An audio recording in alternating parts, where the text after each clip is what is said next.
네, 안녕하세요. 손희정의 TMI 손희정입니다. 오늘 발라TV 두 분 모시고 또 이야기를 나눠볼 텐데요. 트랜지션 과정을 계속 하셨던 뮤주님과 그 옆에 든든한 지지를 보여주셨던 모니카님 이야기를 더 들어보도록 하겠습니다.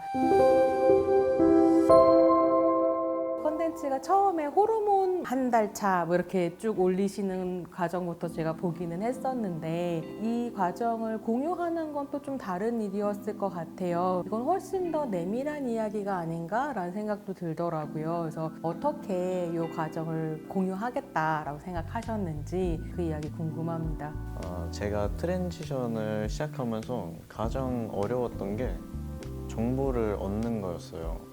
막상 제가 수술을 했을 때 마음에 안 들면 어떡하지? 라는 걱정도 됐고, 그래서 저 같은 분들을 위해서 이렇게 도움을 주고 싶었어요. 그냥 저는 어렸을 때부터 제 몸에 대해 거부감이 심해서 압박복을 입거나 화장실에서 그냥 불을 끄고 있었어요, 항상. 그런 과정을 겪으면서 우울증도 왔었고, 그럴 때마다 모니카가 옆에서 정말 많은 힘이 돼 주었죠.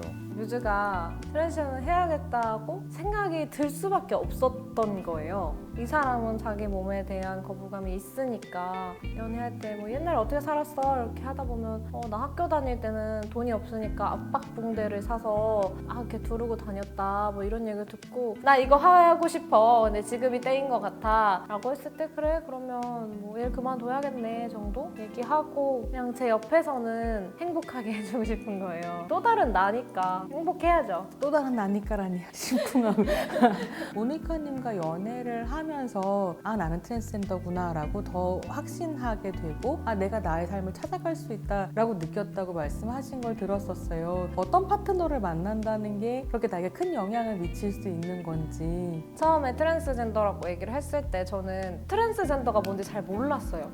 트랜스젠더? 하리수가 된 거예요. 그러면 트랜스 여성인가? 아닌 것 같은데 그거 외에는 어떻게 생각이 안 드는 거예요. 모르니까 미안한데 뭐냐 그랬더니 FTM이다 자기는. 그때부터 찾아보기 시작한 거예요. 트랜스젠더가 어떤 사람인가에 대해서. 근데 저도 그때는 약간 성별 이분법적인 사고를 가지고 있었어가지고 그럼 내가 당신을 남자로 대해줘야 돼 여자로 대해줘야 돼? 라고 물어본 거예요. 모르니까. 했더니 아예 그냥 언급을 하지 않았으면 좋겠다 젠더에 대해서 라고 얘기를 하니까 저는 되게 혼란스러웠거든요. 그래서 무슨 말을 하기가 조심스러운 거예요. 이 사람한테 혹시 상처가 되지 않을까? 되게 많이 공부를 했어요. 책도 찾아보고 유튜브도 보고 이렇게 하면서 그러다 보니까 이 사람이 원하는 건 이런 삶이 아닌 거예요. 근데 너무 계속해서 망설이고 있고 분명히 수술도 받고 싶어 하고 남성으로 살고 싶어 하는데 그러지 못하고 억누르고 있는 게 너무 마음이 아파서 해봐라 한번 그래도 된다 그렇게 말을 했더니 바로 병원 예약하고 엄마한테 전화해가지고 그러니까 정말 요만큼이었던 거예요. 아무도 그렇게 해도 된다고 말을 안 해줘서 못하고 있었던 거예요. 사실 도움을 많이 줬다고 하는데 진짜 요만큼이었거든요. 그런 파트너이지 않았을까 내가. 맞아요.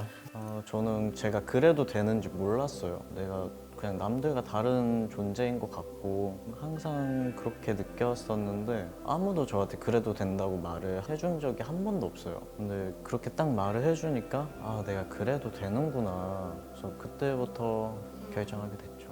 트랜스젠더가 뭔지 몰라서 하리수 씨를 떠올렸다라고 하는 그 말씀에 되게 중요한 부분들이 있는 것 같아요. 트랜스젠더 가시성이 너무 없으니까 한 명의 개인이 너무 과대대표하게 되고 그래서 부당한 비판도 너무 많이 받아야 되고 발라TV를 생각해보면 그런 식의 제한된 이미지를 넘어서서 굉장히 다양한 삶이 있다는 걸 보여주고 있다는 점에서도 정말 좋은 것 같고 얼마나 많은 트랜스젠더 남성들이 발라TV를 보면서 정보와 공감을 얻을 것인가. 처음에 왜 기획할 때 이렇게 짜르락 나열했다고 했잖아요. 그런 것들이 저희한테 필요한 거였거든요. 그런 댓글이 있었어요. 내가 혼자 탑수술을 하고 새벽에 병원 침대에 이렇게 누워서 우리 영상을 보는데 막 눈물이 나더래요.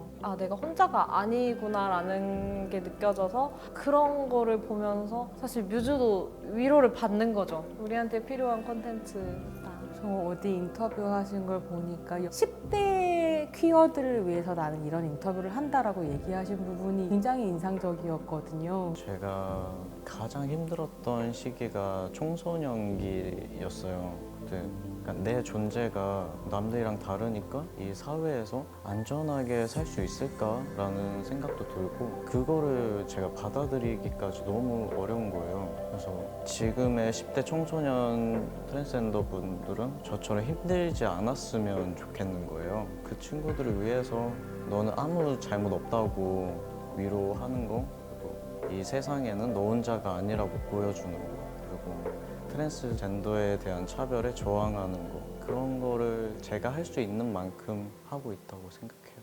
저도 한번 궁금해서 물어본 적이 있어요. 카메라 앞에 서는 것도 이렇게 싫어하고 카메라 앞에서 말하는 것도 싫어하고 근데 유튜브 하면서 원동력이라는 게 뭘까 물어봤더니 내 다음에 10대 청소년 뮤즈는 없었으면 좋겠는 거죠. 그렇게 하면서 진짜 10대 때 자기를 위로하는 게 되는 건가? 그런 마음도 있지. 두 분이서 뭐라고 속삭이신 거예요? 울지 말라고.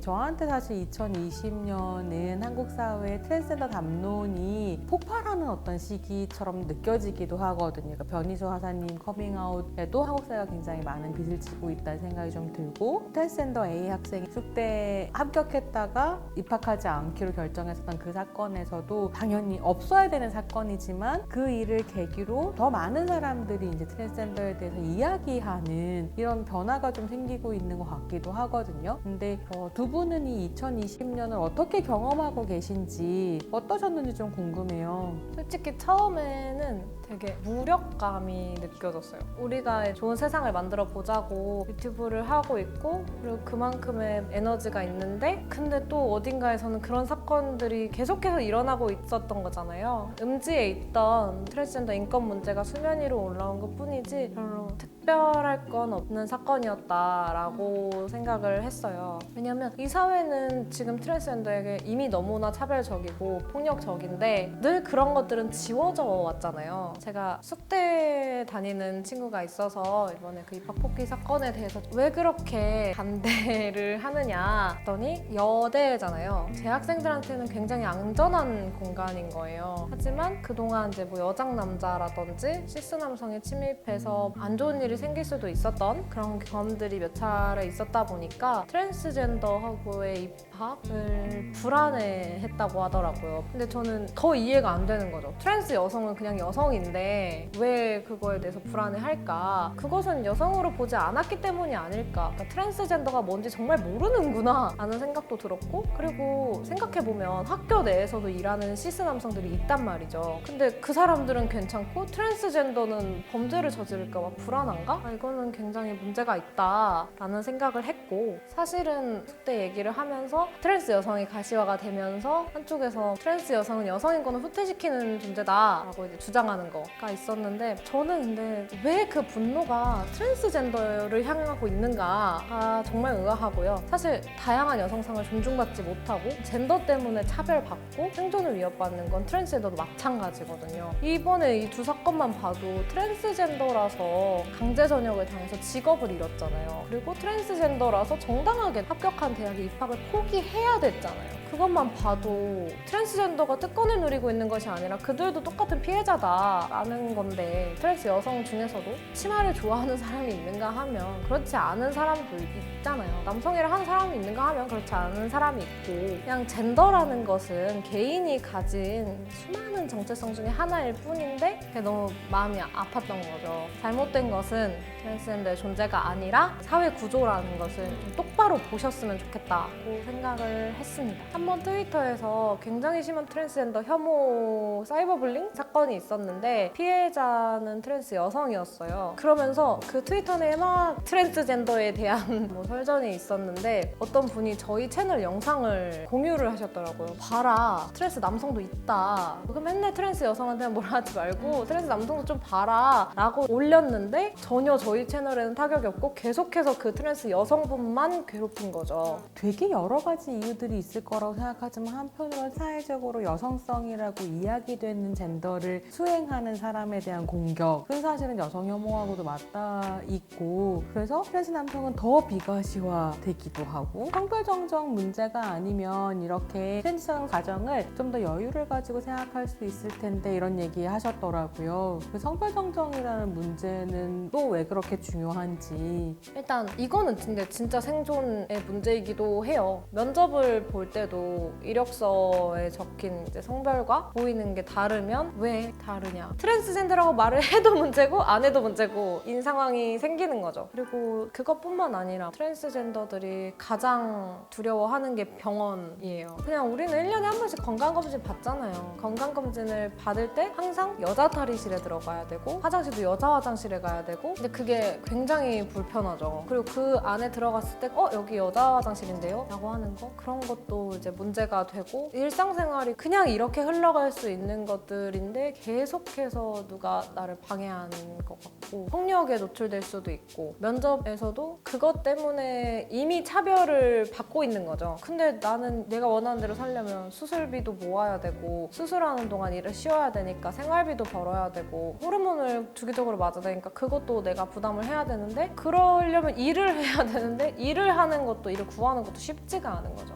그리고 같이 일하는 동료들한테도 어디까지 오픈을 할 것인가. 근데 만약에 정정이 되어 있는 상태라면 그냥 말을 안 해버리면 그만이니까. 그래서 정정에 그렇게 간절해질 수밖에 없는 카드를 얼마 전에 발급 받으려고 신청을 했는데 카드사에서 전화가 왔나? 전화가 와서 여자 맞냐 계속 확인을 하는 거예요. 그래서 맞다, 나 맞다, 본인 맞다 계속 이랬는데 아 죄송한데 정말 목소리가 남자 같으세요 이러면서 다시 확인하고 연락드릴게요 이러면서 딱 끊으시는 거예요. 본인 확인도 못하고. 그래서 이제 뮤즈는 참지 않지 고객센터에 전화를 해가지고 이럴 때 매뉴얼이 없는지를 확인을 하고 있다는 걸 알고 나서 그러면 그분이 그 매뉴얼을 모르는 것 같다. 나는 지금 내 목소리만 듣고 본인 확인이 안 된다는 말을 하고 그냥 그렇게 평가만 당하고 전화를 끊어버렸다. 그쪽에서 이거는 굉장히 부당하다. 이 매뉴얼에 대한 교육이 필요한 것 같다. 이렇게 말을 해서 그쪽에서 다시 연락이 와가지고 응대가 미흡했던 것 같다. 이렇게 됐는데 성별 정정 신청을 할 때에도 이런 기준을 통과하면 성별 정정이 된다라고 하는 기준도 없고 대체로 굉장히 이런 문제에 무지한 판사 개인의 판단에 달려 있다고 들었어요. 성별 정정 과정에서 좀 달라져야 될 부분이 있나? 그러니까 우리가 시스템을 고치자라고 얘기할 때 어떤 부분을 고치자고 제안해야 될지.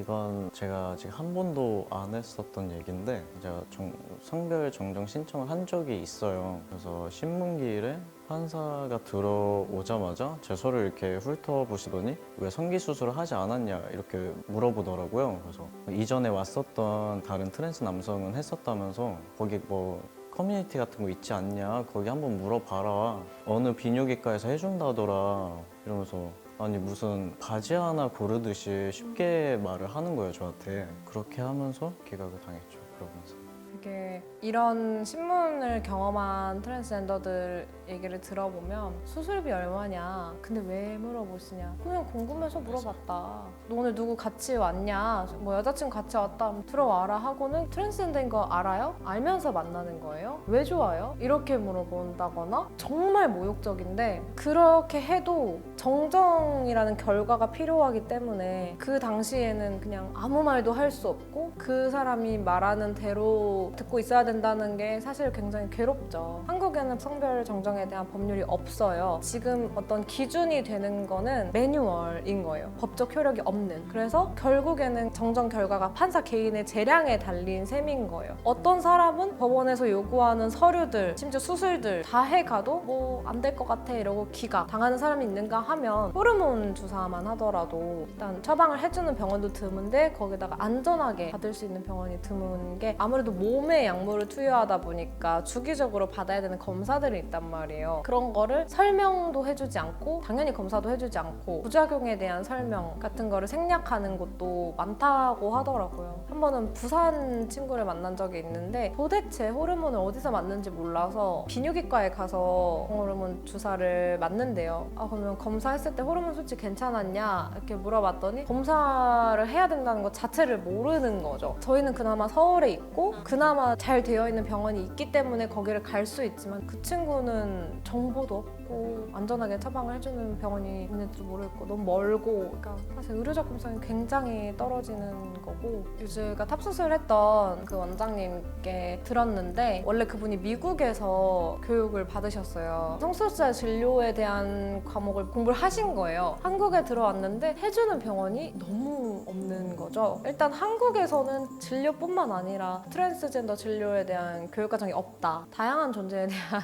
그런 인식이 너무나도 부족하고 특히 한국 사회의 시스템 자체가 되게 성별 이원제에 맞춰져 있어서 거기에 있는 어떤 스테레오타입을 좀만 벗어나면 지워버리거나 이걸 제대로 처리해줄 절차가 마련되어 있지 않다. 의료권이나 투표권이나 혹은 노동권처럼 당연하게 보장돼야 되는 권리들이 소수자라는 이유만으로 우리에게 익숙하지 않다는 이유만으로 그 권리들을 보장받지 못한다는 생각을 더 하게 되고 너무 이거 화가 나는 일이고 바꿔야 한다. 법적 성별을 바꿀 게 아니라 시스템이 바뀌어야 된다. 이 화를 가지고 다음 시간에 단 걸 먹으면서 남은 이야기를 더 나눠보도록 하겠습니다. 저희는 다음 시간에 다시 찾아오겠습니다. 다음에 만나요. 다음에 봬요.